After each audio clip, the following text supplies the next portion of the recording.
The Gospel according to Mark. Is it Marcos or oh, maybe I should write down all the Greek names and learn them too. A biography of Jesus of Nazareth. There's no more vexed problem in the range of biblical literature than that of the dates of the four Gospels. The question turns mainly on whether the strange Greek in which they were written is simply the work of Jews thinking in Aramaic through writing in Greek, or whether it represents an effort to translate literally into Greek original Aramaic Gospels now lost. A view recently urged with very strong arguments by Professor Torrey of Yale. Should as conventions be established, it will mean the throwing back of the dates of the Gospels a full generation to a pre-Pauline period, substituting the years 40 to 70 of the Common Era as their time of composition, instead of 70 to 100 as had hitherto been usually assumed. Now, carbon dating has the Book of John rewrite as something from 4 centuries earlier. The first writings of it are in the 90s.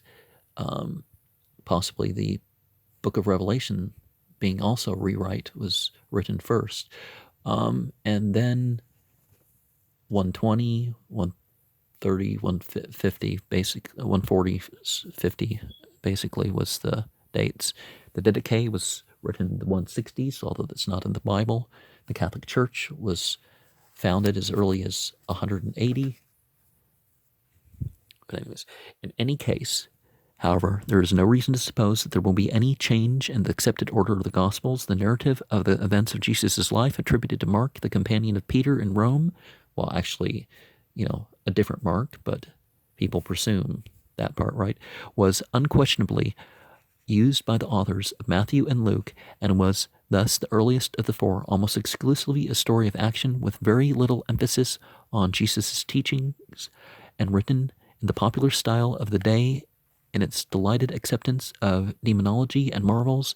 The Gospel according to Mark was esteemed somewhat less than the others by the early church, but from the modern point of view, it particularly was valuable as the most authentic of all the accounts, supplying us with the little that we actually know about the life of Jesus in spite of its brevity, giving a clear picture of him as the great revolutionary humanitarian.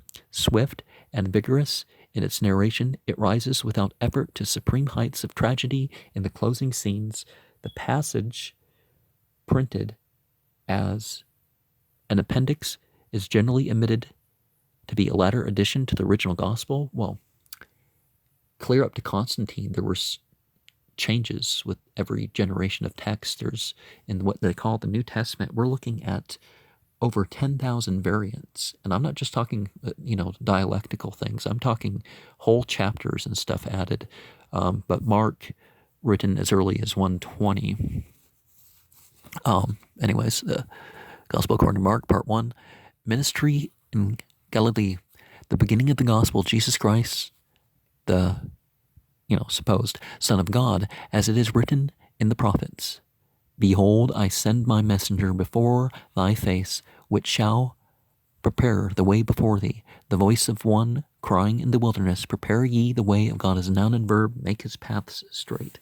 Now, I have pointed out in quite some detail